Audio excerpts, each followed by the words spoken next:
Well, welcome back everybody to Captain Patriotic. How are you guys doing?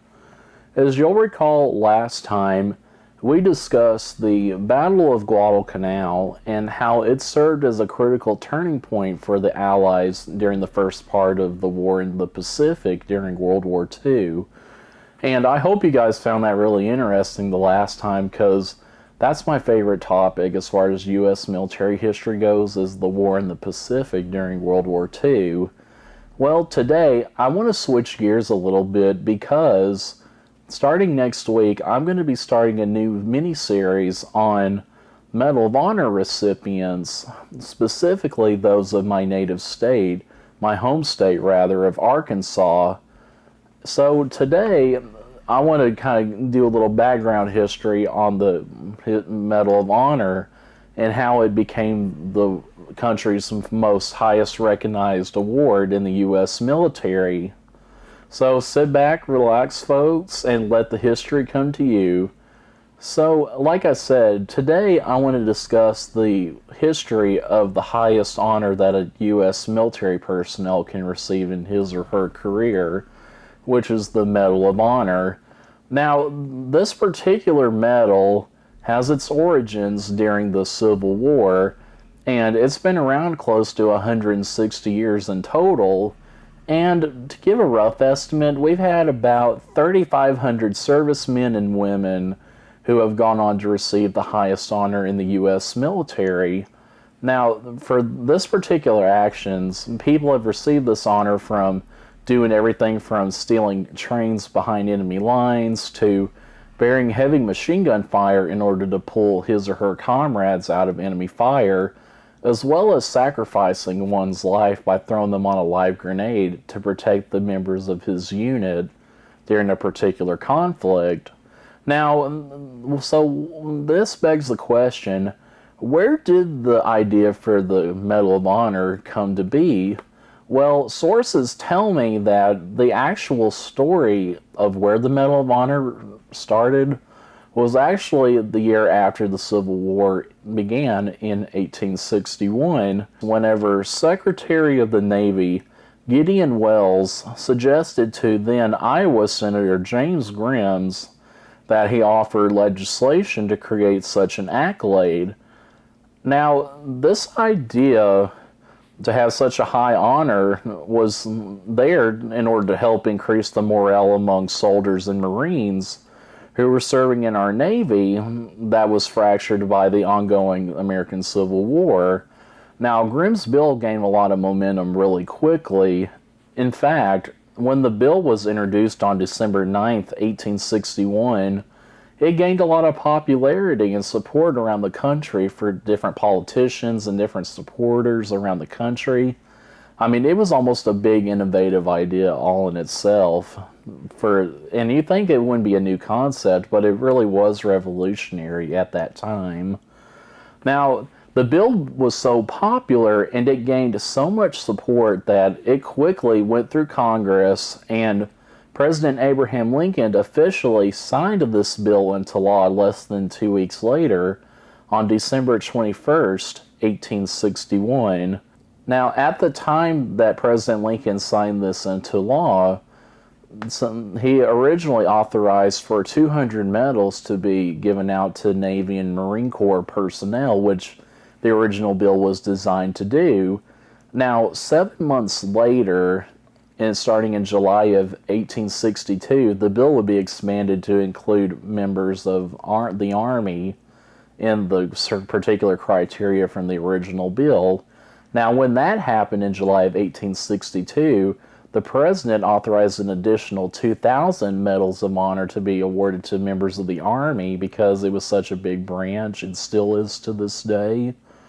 Now, starting in March of 1863, Army officers became eligible for the Medal of Honor because in the original version of the bill, no officers were eligible for the medal. It was just enlisted personnel that was under the officers.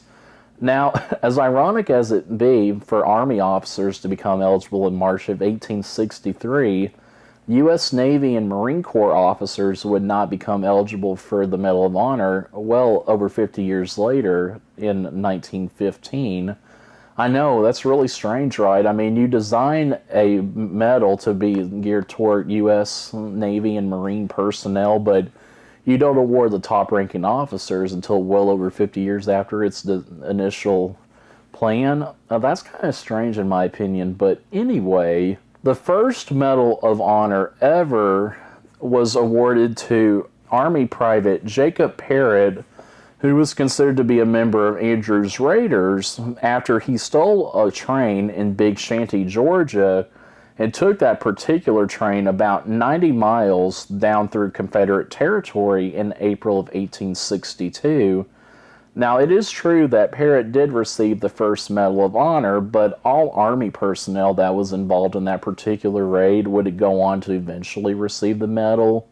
In fact, then Secretary of War Edwin Stanton at the time actually personally presented the first 6 Medals of Honor. Now, it is true that although Andrews Raiders were the first to be awarded the Medal of Honor, they technically weren't the first Medal of Honor recipients ever. In fact, it was given for an earlier action. The first action that was recognized for the Medal of Honor actually took place in February of 1861. Now, that is when Assistant Army Surgeon Bernard Irwin rescued about 60 soldiers from a larger Apache force with the help of only 14 men to back him up. And fast forward a little bit, and the first Medal of Honor recipient for the Navy was actually Signal Quartermaster Robert Williams, who served on the USS Benton. Now, Williams receives the first Navy Medal of Honor for his particular heroic actions in December of 1862 during the Yazoo River expedition in Mississippi at Drummond's Bluff. Now, the first member of the U.S. Marine Corps to receive a Medal of Honor was actually Corporal John F. Mackey, and Corporal Mackey received his medal for actions that took place in May of 1862 during the Battle of Drury's Bluff. Now, as enemy shellfire racked the ship that he was on, the USS Galena, Corporal Mackey fearlessly and courageously maintained musket fire against enemies shooting at him on the shore and all that. And, you know, it was a really bloody battle. I mean, Marines were dying all around each other. The way that the ship was designed, they would have little rifle holes for them to stick their muskets out of and to shoot the enemy, as well as a little hole for cannons and heavy guns to be right beside them to provide heavy ordnance against the enemy. So Corporal Mackey was shooting enemy with his musket out those little peepholes, and then as his comrades would be killed around him, they would leave the big guns to be unmanned and all that, which gave the enemy an upper hand. So once some other Marines died around him around a heavy gun, he fearlessly just went for it and just started manning one of the cannons on his ship, which he manned that for several hours on hand. And eventually he caused the enemy to retreat. So for his actions, Marine Corps Corporal Mackey would go on to receive the Medal of Honor and thus become the first U.S. Marine in the history of the country to receive the Medal of Honor. After the Civil War, the medal and criteria that it made you be eligible for the award started to evolve over the later years of the 19th century. In the 1890s, the criteria for the medal drastically changed, because starting in 1897, President William McKinley made some drastic changes that would be applied to the medal during World War I. Now, some of those requirements included the fact that there had to be eyewitness accounts of the action actually taking place, like nobody's making up something, it's actually a legit source and all that stuff. But another second big change that would come about the criteria is that somebody in the particular recipient's platoon had to recommend him for the Medal of Honor. He couldn't just say, oh, he did it, so he should be automatically awarded the medal. No, it had to be recommended by somebody within that person's unit. And lastly, that particular action that would make a person eligible for the Medal of Honor had to be reported within 1 year of the action taking place for it to be legit. Civil War and Indian War era Medals of Honor featured designs that incorporated a red, white, and blue ribbon with multiple clasps. That started to change a lot during the turn of the century because in 1904, Medal of Honor recipient in General George Gillespie introduced a new design which included a blue ribbon carrying 13 stars, and it also added a laurel wreath around the iconic star as well as the word valor on the medal. Basically, guys, this 1904 design became the blueprint for which all modern Medal of Honor designs are based off of. I mean, this became the new gold standard for us into the modern era.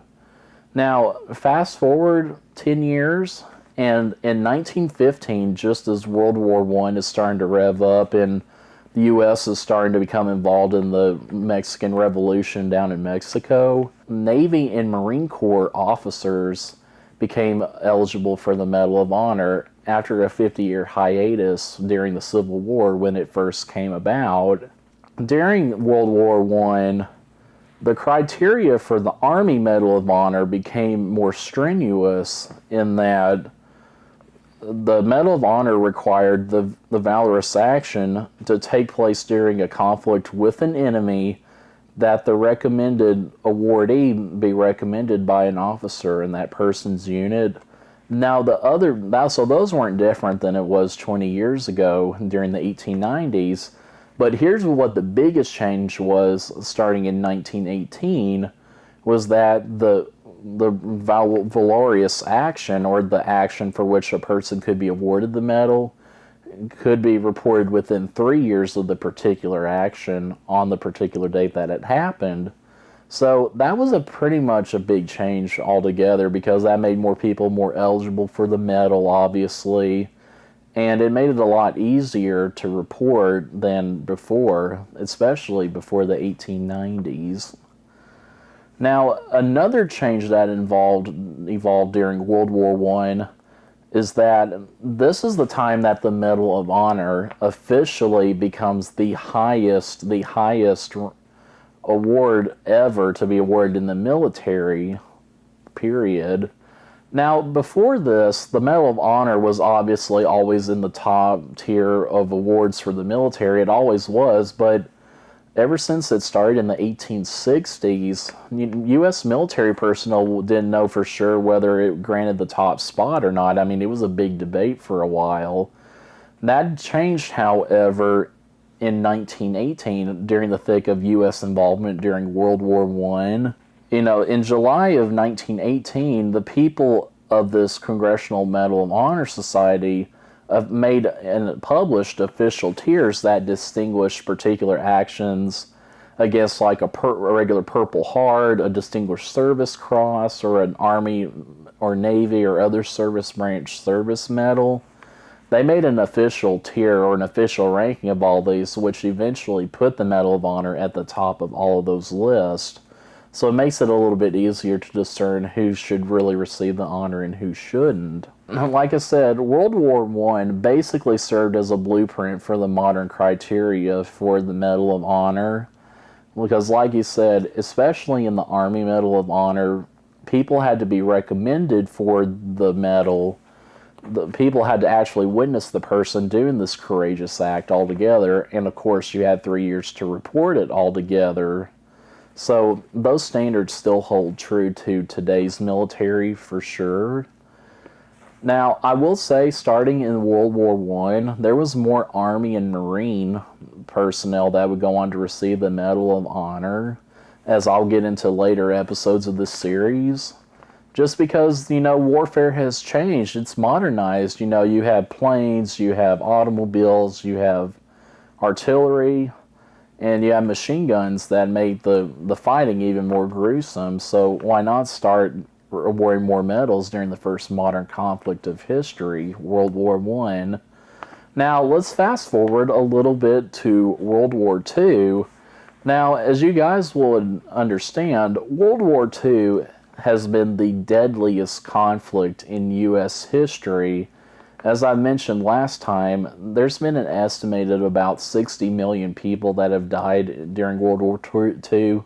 That includes both soldiers as well as civilians being killed in action or during the Holocaust or different parts of the war. Now, this also was the conflict where the most Medal of Honors were ever awarded in general, for sure. And this also has the distinction of being the only conflict where a member of the Coast Guard has been recognized for the Medal of Honor. And folks, that particular individual that I'm talking about is none other than Signalman First Class Douglas Munro, who he participated in the Battle of Guadalcanal, and basically what he did, he manned one of the machine guns on one of the landing crafts that held the Marines that were going to invade the island or whatever. But as the story goes, Monroe basically kept on using the machine gun to take out Japanese soldiers as he was trying to help Marines and sailors to get back on the landing craft to go back to the ship. Well, so he's in intense fighting and everything. I mean, it's full-fledged fighting on both sides. And he kept on doing this for a while. Well, eventually, a Japanese sniper shoots him in the head, and he survives it for a little bit, but once he gets back on the ship, he later on dies that day. Now, for his heroic action during the Battle of Guadalcanal on September of 1942, his mother was awarded the Medal of Honor posthumously by then-President Franklin Delano Roosevelt. Since the Coast Guard did not have its own design at that point, but his family was given a Navy version of the Medal of Honor, which that's true even to this day, that the Navy Medal of Honor is reserved for members of the Navy, the Marine Corps, as well as people who have served in the Coast Guard like him. Now, fast forward 5 years later, and this is when the Air Force officially becomes its own official branch. Now, up until that point, during the first half of the 20th century, like during the World Wars, airmen or Air Force pilots were considered to be in the Army. They were an extension of the Army, basically, and any airmen that received heroic actions or whatever received the Army Medal of Honor. That really changed because Korea became the first official conflict where the Air Force served as its own separate branch, and therefore there was a need for a new design change for the Medal of Honor, especially for Air Force members. Now, starting in 1956, the Air Force came up with its own version of the Medal of Honor, and it officially became adopted by the military in 1965. And like I said earlier, airmen up until 1965, that would have been people that have served in the World Wars in Korea. They were awarded the Army Medal of Honor because there was no Air Force version or whatever, because the Air Force was a pretty new branch. Now, the first airman to receive the new Air Force Medal of Honor was none other than Major Bernard Fisher, where he was awarded it in January of 1967 due to air and dogfights that took place during March of 1966. So, as you can see here, the first 100 years or so of the Medal of Honor, there was a bunch of evolution as well as in design, criteria for which the medal was awarded to, as well as who was eligible and not eligible for the Medal of Honor. And it is true today that there are 3 different Medal of Honor designs for each of the different branches of the military. Of course, you have the Army Medal of Honor, that's for the Army, since it's the biggest branch in our military. But there is also now the Air Force Medal of Honor, which encompasses people from the Air Force, obviously, as well as members of the new Space Force that officially became a branch back last year, as well as the Navy Medal of Honor, which would include people from the Navy, the Marine Corps, as well as the Coast Guard. Now, of the almost 3,500 individuals who have received the Medal of Honor, about 2,400 of those were soldiers, about 750 sailors, 300 Marines, and about 60 airmen, which have included veterans from World War I, World War II, Korea, Vietnam, all the way up to the present. So, as you could see, the nation's highest military honor had a long and crazy history, but it is well deserved the praise that it gets, because these people that go out and do these things, as we'll get into in later stories, they definitely go above and beyond the call of duty. I mean, without these guys, Lord knows what would have happened to their unit, to them, whether the outcome of a battle would have been different, or what exactly the case might have been. But anyway, stay tuned in next week, where I will begin my series on Arkansans who have received the Medal of Honor.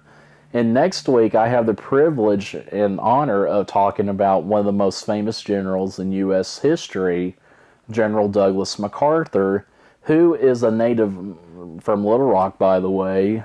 So, if you guys like this content and have any ideas for me, please feel free to leave a comment down below. And as always, like and subscribe to the channel. I appreciate everything, you guys, and please stick around for next time. Thank you.